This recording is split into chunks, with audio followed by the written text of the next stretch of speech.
Good morning. Thank you so much for joining us. We are so excited to have you this crisp November morning. My name is Krista McCoon. I am the San Joaquin County AgVenture Coordinator, and I couldn't be more thrilled to have you on our fall virtual farm trip. We are going to talk about a specialty crop that we grow here in San Joaquin County, and we're at a processor in a local town called Escalon, and we can't wait to talk to you about it.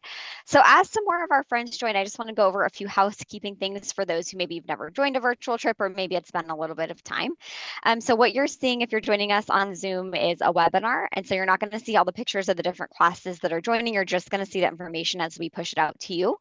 If you are on Zoom, we would love to have you interact with us and our farmer, Matt, via the Q&A box. So as we go on, if you have any questions, your students have questions, go ahead and drop those in the Q&A box. Keep in mind, if we're talking about processing and growing, we're going to talk about those as we come to those chronologically today in our presentation. If you're over on YouTube Live, there's no Q&A function over there. You're just going to sit back and enjoy the show as it were. So thank you so much for joining us. Students and teachers, if you downloaded or have your worksheet, now is the time to grab it. Before we get started, again, this is a fillable PDF worksheet that is available on our website. And we'll also put that out in the chat for you as well. So good morning. Thank you so much for joining us. Farmer Matt, can you hear me? Yes, I can. Good morning from Escalon. Good morning, Farmer Matt. Why don't you talk to us a little bit about yourself? And we're going to talk to our students about a specialty crop called bell pepper. So why don't you introduce yourself for us? Good morning. Thank you for joining here today. My name is Matthew Terra, and I've been working here for 18 years. And my role here at Eckert Cold Storage is to go out and talk to growers around California, especially here in San Joaquin County, where we go and we talk to them. We ask them to grow bell peppers for us. They bring them to our company, and at that point, we take them in and we process them and we make them into something that's really, really tasty to eat. Awesome. So, Farmer Matt, let's start at the very beginning. If we wanted to grow a bell pepper, how are we growing them? Are we growing them on trees, on vines, orchard? Tell me how we grow a bell pepper. Great question. So the first thing we need to do is we need to make seed. All bell peppers start with seed. And so we're going to go through and make seed. And actually right here in the front here, I'm going to cheat a little bit. And I'm going to break this one open here. This is going to be my first example here. And you can see the seed on the inside, and they're grown in the middle, what's called the core. So you can see on the core there, and this one here has a lot of seeds there. There's probably hundreds of seeds that are in there. And on the red one here, let's take a little peek at this one here as well too.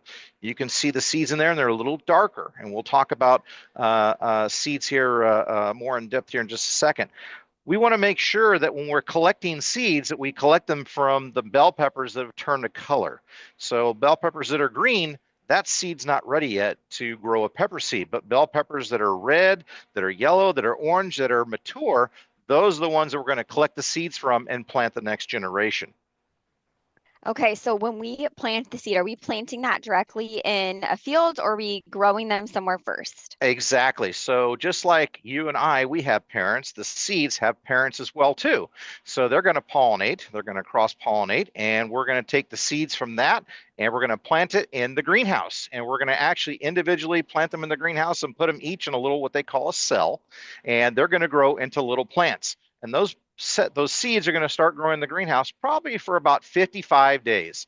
So from day 1 to day 55, we're going to get a plant that's about 6 to 7 inches tall and ready to take out of the greenhouse and then go and plant them in the field.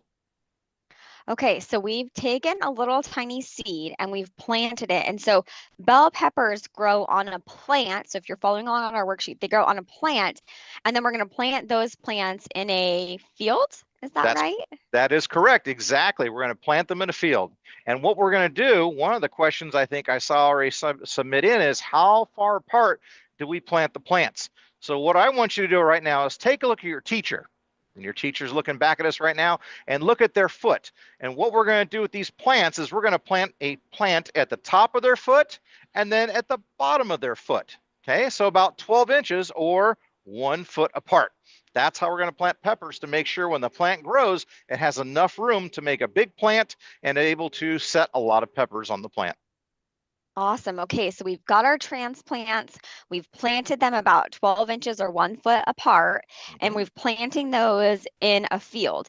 So at what you said, they're 55 days old when we plant them. How old That are they, those plants, when we plant them in the ground? So, yep, they're about 55 days old, and now the even more fun part begins. So now we have to grow them out in the open air outside, and we're going to have to feed them. They're going to need some nutrition, just like what we do at lunchtime. We'll have our milk, we'll have fruits and vegetables, things of that nature. Plants also need some really, really important nutrients. They need nitrogen, they need phosphorus, potassium. Those are some of the nutrients that plants need in order to grow to have healthy peppers.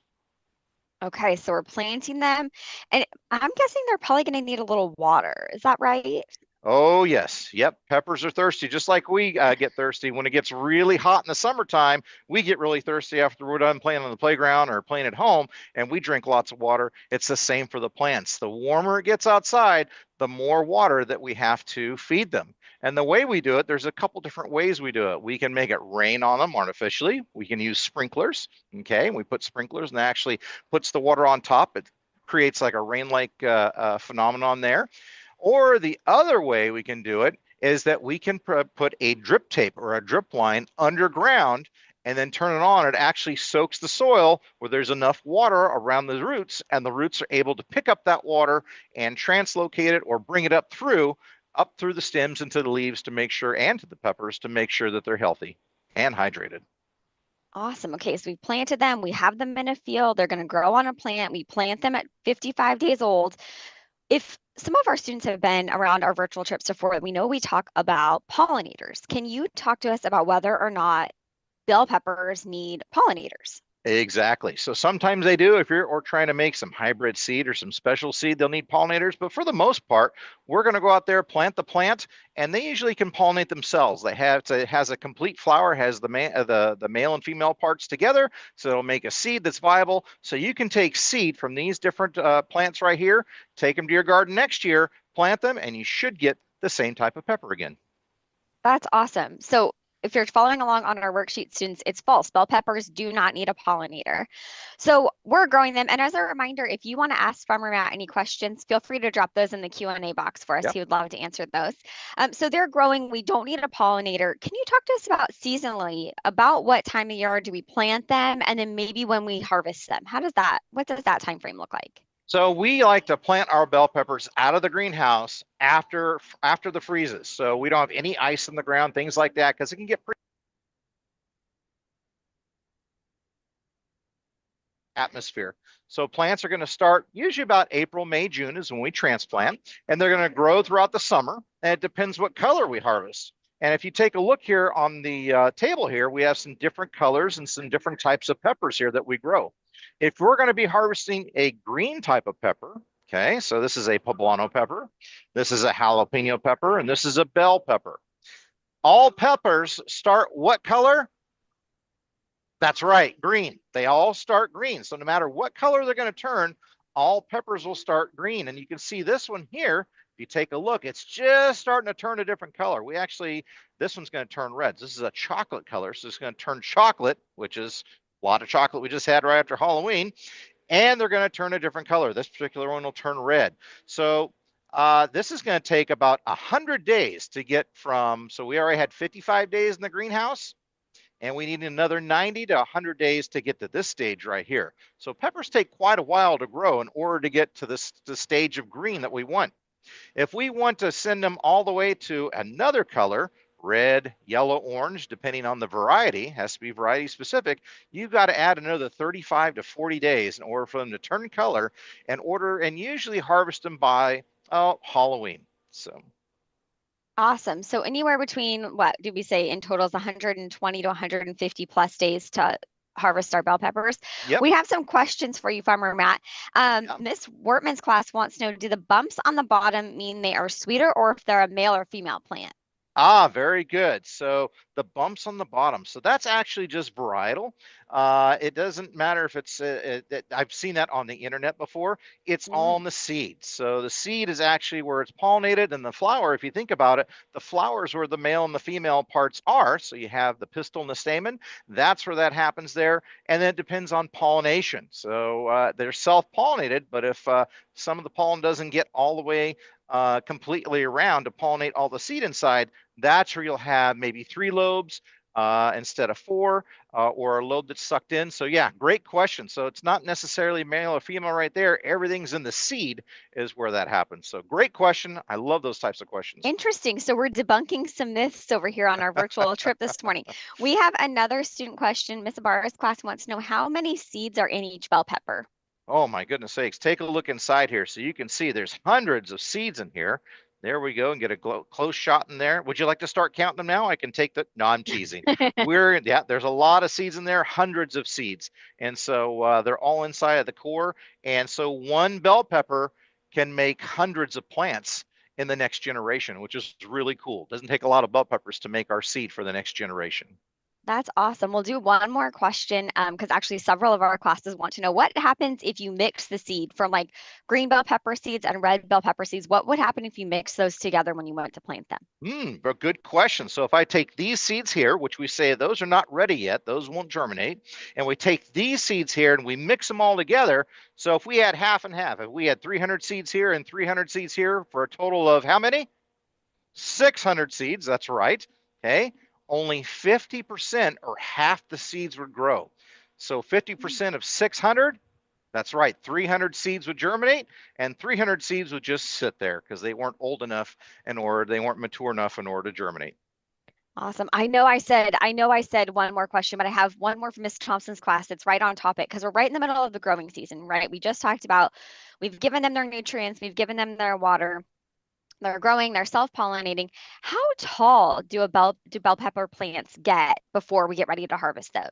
All right, where's our teachers again? Teachers, stand up. Okay, so teachers right here, about belt level right here, about hip level. Those plants will get all the way that tall. So if you take a look at your teacher, they should be doing the same thing I'm doing here. They get about this tall, those pepper plants. So they can get really, really tall. Nice. Okay. So we've grown them and you talked about we harvest them, give or take Halloween. So we've just harvested them here in our county. Can you take us through what that process looks like? Exactly. So what'll be happening there is they can do it one of 2 ways. One, we can do it by hand, and they'll go through and they'll pick everything by hand and they'll put them in a bucket and they put them on a belt. And then they send that belt over to a nice big plastic bin and they'll dump them in very gently so that we don't hurt the peppers. The other way that we can do it is by a machine. So we actually have a machine that'll harvest the entire plant. It'll go through and it has a shaker. And what it does is it takes the pepper and it shakes it off. And then the harvester will put the peppers into the bins and then they come to our plant.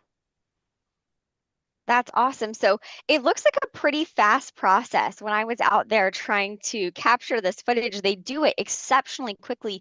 One of our students wants to know how many bell peppers are in that bucket that they're seeing right now, Okay, if give you or take a take. look, yes, it depends on the size of those peppers there, but you're probably finding about 60 peppers, 70 peppers inside those buckets.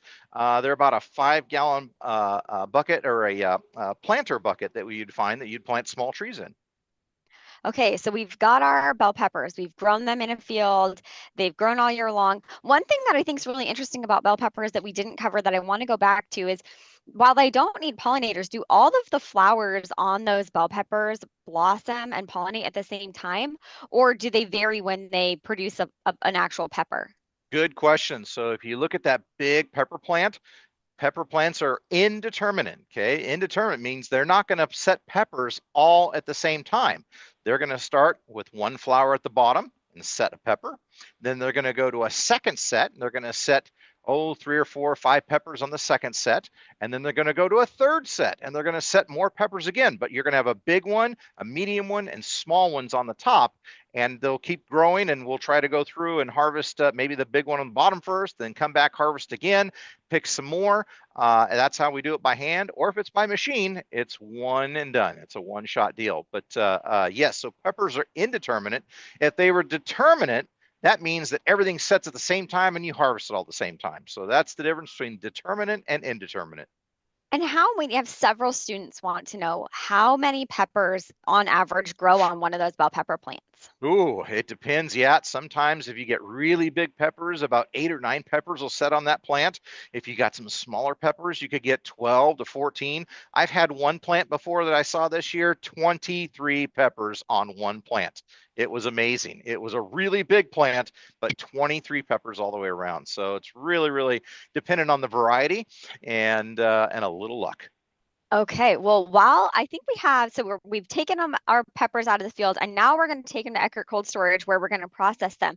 So as we start to make our way there, we have a couple of questions about sizes. Mr. Kazaz's class says, what is the largest pepper and what does the color have to do with their size, if anything? Ah, very good. So the size depends on the variety. So we already know kind of what size we're looking for. Some of these that you can see right here are a little bit smaller. And if you take a look at this green pepper here, it's a little bit bigger. You can see the difference there. So it's based on the variety already that we have. And that's already bred with breeders, with plant breeders, and they're making varieties that are size specific. So some people want bigger bell peppers and some people want smaller bell peppers. So it just depends on how they're bred and what variety they are. Okay, while we're talking about varieties, you've had several questions, one from Ms. Placencia's class in particular that says they want to know which bell pepper is sweeter and what's the range of tastes based on the colors and varieties of bell Hmm. peppers? That's a good question. So when I'm out in the field, I'm always looking for these colors here because these are the most mature colors, the reds, the yellows, and the oranges. The green, all peppers start what color in their growing? Green, that's right. They start green. So that's got a little more of a bitter taste. But when they turn a color and they ripen, they're going to get more sugar. We love sugar, and that means they're going to be sweeter inside. So when you start tasting the flavor profile, these are going to be a sweeter type of pepper, and these are going to be a little bitter. But boy, both of them are really good when you add them to different types of recipes. They really bring out flavor profiles, and they're really good and they're really healthy for you. Awesome. Okay, so we've got our bell peppers. We're taking them to the processing plant. Can you talk to us about what happens after we get those bell peppers to Eckert Cold Storage? You betcha. We're going to walk out and show some of the plants here right now, and they're going to come in. They're going to get checked in, and they're going to come in, and we're going to grade them to make sure that the growers have sent us some really nice peppers. We're looking for good quality. And then they're going to come in and we're going to start dumping them into the plant here. And we're going to make sure that there's no foreign material. Okay, so foreign material would be sticks, tape, uh, uh, um, plastic, those types of things like that. We don't want any of that in our food. So we are going to make sure that everything is cleaned up. In some cases, we're going to go through, and I think it was Mr. Kazaz's class that just said there, sizing. We're going to make sure that they're sized correctly because some of our customers want specific sizes and shapes. So we've got a lot of different things that we're trying to, there we go, that we're trying to do here. So as we Okay. come, No, go ahead. oh, so we're walking into the plant right now. In just a minute, we're going to get you guys back here, but we're going to be inside the plant. We're going to show you some of the different things that we do in here in order to get you a bell pepper quality product. One of our students wants to know while we're walking into the plant here, student from Miss Ridley's class, how many bell peppers grow every year? Let's say in San Joaquin County or in the state of California to make it a little easier for you. San Joaquin County, we've got hundreds and hundreds of acres of bell peppers that we grow here in San Joaquin County. And there's two things we can do with them. One, we can harvest them where they'll go directly to the grocery store. Or two, we harvest them and we bring them back here to Eckert Cold Storage where we're going to take them and we're going to process them and make them into smaller pieces. And here particularly, we're actually going to freeze these so they can go on in the recipes. So first thing we're going to do always, all the time, we have to wash our hands. So we're going to go through here and make sure we all wash our hands. So we're going to meet you at the bin dumper here in just a minute. We have several students want to know what soil and what environment is best for growing bell peppers. Bell peppers don't like to be cold. Okay, they like to be nice and warm. So we're looking for areas that are warm, that don't have any ice or frost in the summertime. Soils, we're looking for some nice medium to heavy soil so it can retain and keep the moisture in the soil and stay hydrated. And we have Miss Hillstrom's class wants to know how many peppers go through Eckert Cold Storage every year. Wow, that's a great question. There are a lot of peppers that are coming through here on a daily basis. So on our trucks, we average about 78 bins, and we can bring in 20 to 25 trucks a day for about 5 months. So So I'll some get, math for our students to that's do. right. Now I'm going to leave that. I won't give you the answer, but we're going to leave that to you. Okay, so we have made it to the bin dumper. So we've washed our hands, which is really important. Farmers and processors are always trying to make sure that we produce safe, affordable, and abundant food, and safety being our number one concern. So we've washed our hands. We have the bell peppers now that are coming from the field. And what are those coming? They are coming in on, you call them bins, I believe. What's happening here when they first Exactly. arrive? Yep. So they're in plastic bins, and that's how they come in there. We don't use wood bins because sometimes when you handle wood, you get splinters in your fingers, and that's not what we want. So we use plastic bins. So there's no foreign material that can get lodged into the skin for food safety. So we're all about being safe. That's our number one goal here at Eckert Cold Storage and at any food facility, is making sure that we're safe. When you guys eat your lunches at school, you can feel confident that the food that you're eating is safe, that is foreign material free. But once they come in here, they're going to come in through a belt system, and the bins are going to dump. And they're going to dump, and they're going to come down a conveyor belt, and we're going to feed them into the plant. So we have to get them out of the bins first in order to get them into the plant so that we can start processing them, looking at them, and making sure that they're clean. And the cores, the green cores or the tops are removed, and we can get the product the right cut into the box. Okay, so one of the things that I think is so cool about this is that we're dumping the bell peppers off, and then where do the bins go? How do the bins get taken out? This is one of my favorite parts. Yes, exactly. So the bins will start coming out, and you can see right over here, there's a conveyor system that actually takes them up. It's almost like a ride at Disneyland. The bins will go through, and out they go back to the front so that we can load them back up on the trucks, send the empty bins back out to the field so we can get more peppers and bring them back. Okay, so we've gotten our bell peppers from the field. We've successfully dumped our bins. We've started to rinse them through the water process, and those bell peppers are heading into the plant. And then you talked to us briefly about what's the first part once they get into the plant. What are we doing to them, the bell peppers first? Oh, first thing we have to do is we have to wash them. Okay, make sure that they're clean. They go through some brush washes and some water in order to make sure that they're clean. Any mud, any dust that might get on there over the summertime, we're going to get that water out. And then after that, we'll meet you at the next stop over here on the V belt as they get fed into the plant. Okay, so we have some additional questions from our students. A lot of them want to know, what is the biggest bell pepper that gets grown, or what size should a bell pepper be when it gets to you? Yes, so when it's green, when it's mature green, I'm always looking to make sure that they are almost ready to turn red. And I look at it and I look at the color of the seeds inside, and that gives me a hint. When the seeds in the green pepper start turning a little bit of a brown color, that's telling me I got about 5 to 7 days left before it's going to start striping and turning a red or yellow and orange.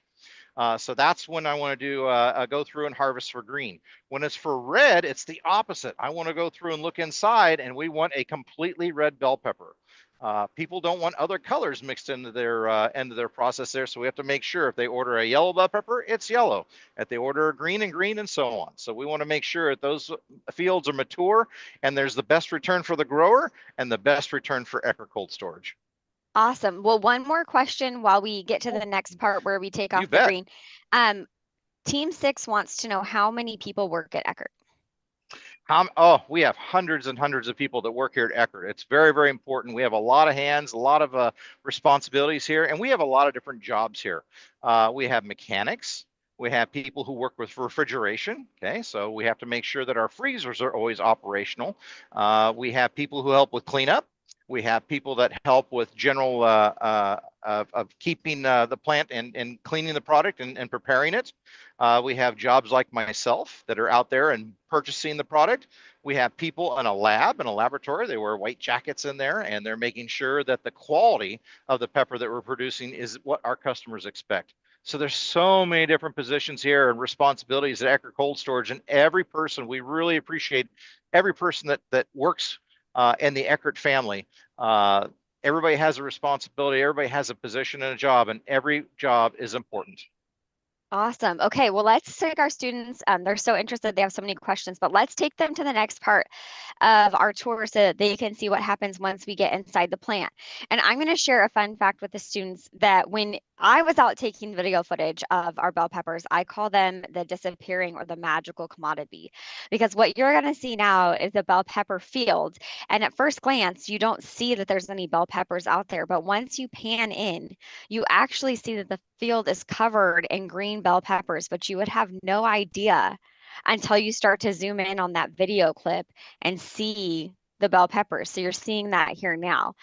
So just next time you go by a field and you don't know what that commodity is, there could be some green bell peppers hiding in there that you just don't see. So, okay, Farmer Matt, we are now inside the plant. We've washed them, and now I believe you talked about a V belt. So can you talk to us about what happens at that part of the process? That's right. You can see right here, this is the belt is the shape of a letter V.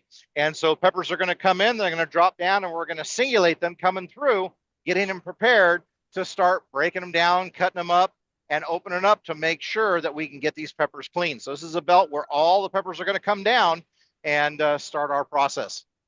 Okay, and then what happens after that? All right. So as we go through, they're going to continue to go. They're going to go and get prepared for one more station. And the people are actually going to go through and by hand pick out defects, any cores, any seeds, things of that nature, and get those out before they get prepared to be processed again and heated up at a really high temperature. So what you can see here is the prior to sorting, you can see some of those green stems and those cores, and what comes out after that is a really pretty, clean, beautiful product. So Farmer Matt, in the interest of time, we're going to show them the footage and maybe you could talk through what happens after this part and we start heating those bell peppers up and they start to get a lot smaller Yep. after this point. So go ahead and talk us through that. All right. So as we keep going through here, peppers are going to go through and they're going to go through a blancher. So it's going to get really hot because we got to make sure that we that we eliminate the salmonella, E. coli, no good, and listeria. Those are the really bad guys that can get in our food that aren't very, very healthy for us at all. They can make us very, very sick. So we're making sure that we get rid of that. As they come out, we're trying to freeze peppers, right? And what are we doing? We're cooking them. We're getting at a really, really high temperature.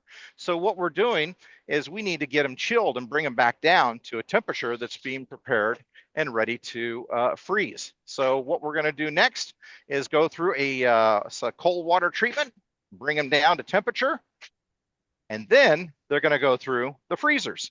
And inside the freezer, this is where we're going to start the freezing process for about 10, 15 minutes, something like that. And we're going to get them ice cold. And they're going to be individually frozen. So it's not just going to be a big clump of peppers. It's actually going to be each little piece that's processed. It depends on the cut. We can slice them, we can dice them, we can do a lot of different things. And once they come out, we're going to put them into a 50-pound case or a big, giant 1,400-pound tote. Wow. So what our students are seeing now is the frozen bell peppers come out quite quickly into the box. Yep. And so what happens once we've gotten that box, we've got our bell peppers, the lids are still open. So I'm guessing we need to seal them and maybe put some identifying information on the outside of that box. Is that correct? That is correct. So we need to make sure what it is, just like how we put our name on our assignment. So we just, we know specifically who it is. The same thing here with our boxes here at Eckert Cold Storage. We have to make sure that they're labeled. The name has to be put on there as well. We're going to ask you here to back up just a little bit here. And you can see the peppers that are coming out here. These are poblano peppers. Come on in. So this is actually perfect because Miss Hillstrom's class wants to know what's the spiciest pepper you have at your facility? The spiciest pepper that we're doing here are hot jalapenos, and they get really hot. Hot jalapenos. Well, there you go. Okay, so we've gotten our bell peppers. We have cleaned them. We have separated the cores. We've heated them up to kill any of the bad bugs we don't want. We've individually frozen them. We've put them in a box, and then we go to put them on a pallet so that those can get shipped out. So what does that pallet do, and how does that help us when we transport them? We have some students interested in how they get shipped to the grocery store. Yes. So very, very important. We're moving a lot of pallets out per day. And we're going to do it in one of two ways. One is by truck. So we're going to take forklifts and we're going to make sure that the pallets are wrapped up and plastic and label correctly. And we're going to take those pallets and load them into trucks. And so those big box trucks that you see on the roads, those reefers, you'll see that happening, and also trains. So we will move by train. So if you see a white box car, usually they're white, that means that has a freezer inside of it. So that could have bell peppers in it. If you see it go along the road tracks here in Escalon, leaving to go towards French Camp to Stockton area, and that's where the switch yard is. And then those will be on tracks that run along Highway 99. And they will travel back east all over the United States. Very cool. So one of our students from Miss Can's class wants to know, does it get hot in the processing plant? Does it get hot? Yes, it does in Yes. the summertime. It can get hot. Yes, it is. And sometimes those spicy jalapenos can get really kind of stuffy too. So we make sure we have some really good ventilation systems for the people to make sure that they are safe. But yep, it can get warm in there, but we make sure that we have a lot of moving air inside to make sure people are comfortable. And again, making sure that they're safe. There's plenty of water. It's just our people are very, very important to Eckert Cold Storage. Nice. Okay. So you just talked a little bit about this, but after we've put them in the boxes, I'm assuming they have to be stored in a really cold area. So we're looking right now at the storage, and I've been in there personally, and it is quite cold. So can you tell our students how cold the storage warehouse is? Oh, boy, I tell you always want to go in there with a jacket, that's for sure. It can get, so how hot is it going to be today? Was it going to be 75 degrees outside? We're going to go outside and play. And usually, what does it get? How cold in California does it usually get? 30 degrees, 28 degrees. Usually that's really cold on December or January winter mornings. In our cold storage, it can be down to -10. That's how cold it gets. -10, not +10, -10. So we want to keep that product on ice to make sure that it doesn't melt, and then water starts dripping out. Very good. Very cold and very safe for our commodities. One question that our students have is the outside of a bell pepper. What is that called? That fleshy red or green part. What is that called? Yeah, it's we call it the skin. So it's the skin on the outside. So we're making sure that's what we call it here.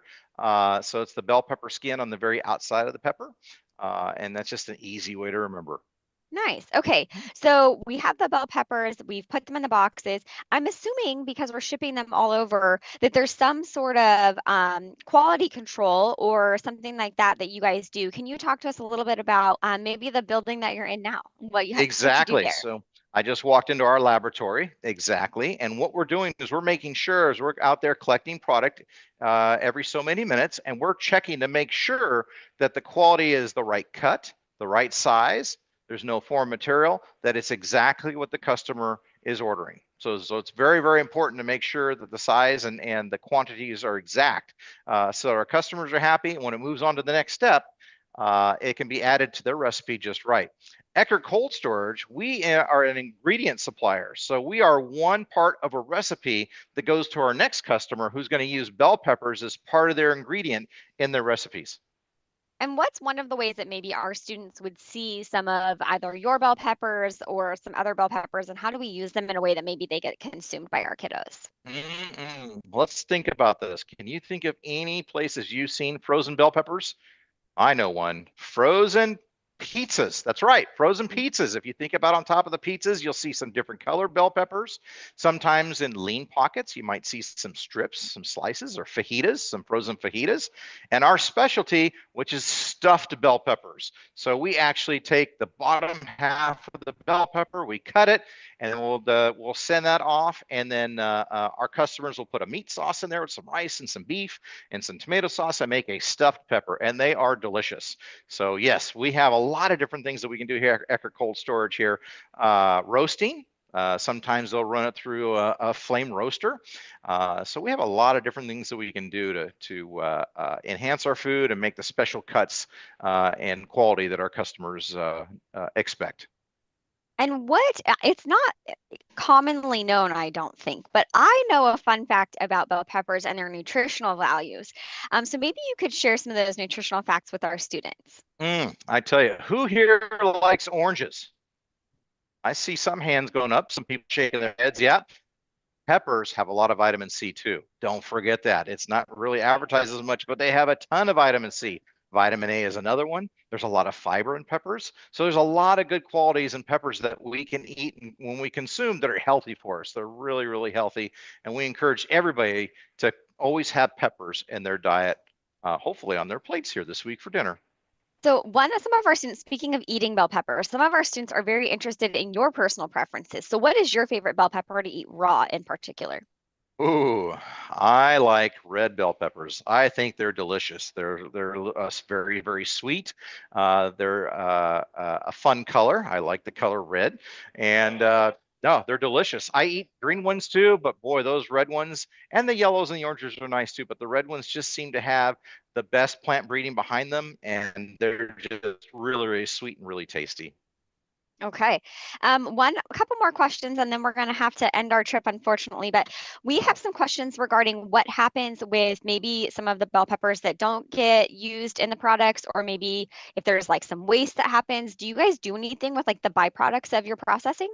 You betcha. So our byproducts are not just thrown away to the garbage. We actually make sure we feed livestock. We feed animals. So there's different livestock operations here in San Joaquin County that we will send the culls or the cores and the stems and the bell peppers that may not meet our quality. And those will go to livestock operations here in San Joaquin County for feed. And that will benefit our livestock industry here as well too by having some fresh feed. It's got a lot of water in the product, but it's got a lot of nutrients as well for the cattle, and they like the flavor. When it gets really hot in the summertime, when animals sometimes are like, ah, it's too hot, I don't want to eat, they'll put some of these peppers inside their feed, and all of a sudden, voila, they keep eating, they keep producing, and it's a benefit to them as well too. So we're happy to do that. We're happy to supply the byproduct to our dairymen that are in our livestock operations that are here in San Joaquin County. Awesome. And so we have two more questions. We have several of our students and their classes who want to know where or how many places do your bell peppers get shipped to, whether that's countries or states or whatever quantifying you want to do. You betcha. So ours go around the world. So not only just are they here in California, but they'll go across the United States. They'll go to Canada. They'll go to a lot of international countries around the world. So products that are grown here in California, grown and processed, help feed the world. That's awesome. And then let's see, what's the final question? I'm trying, you guys have so many good questions. Well, great questions today. I am I very, very know. pleased with the questions we've gotten. I know there's so many, and I'm not normally stumped to find like my final question. Okay, several of our students, I see a theme here. We have a lot of students who like the hot and spicy peppers. I'm seeing a theme now. They want to know what makes the like whether it's bell pepper or a different pepper, what makes them hot and spicy?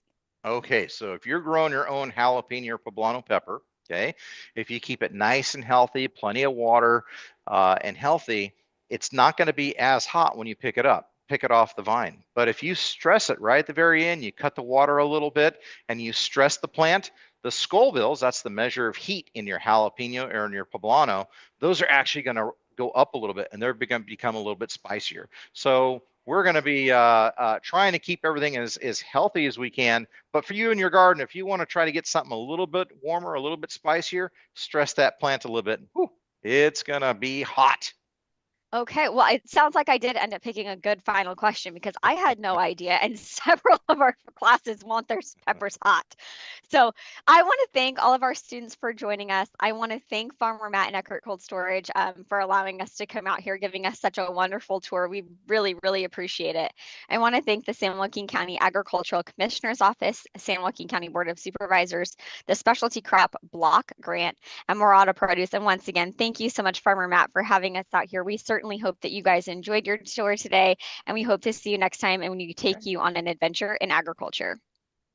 All right. Thank you so much. And eat peppers.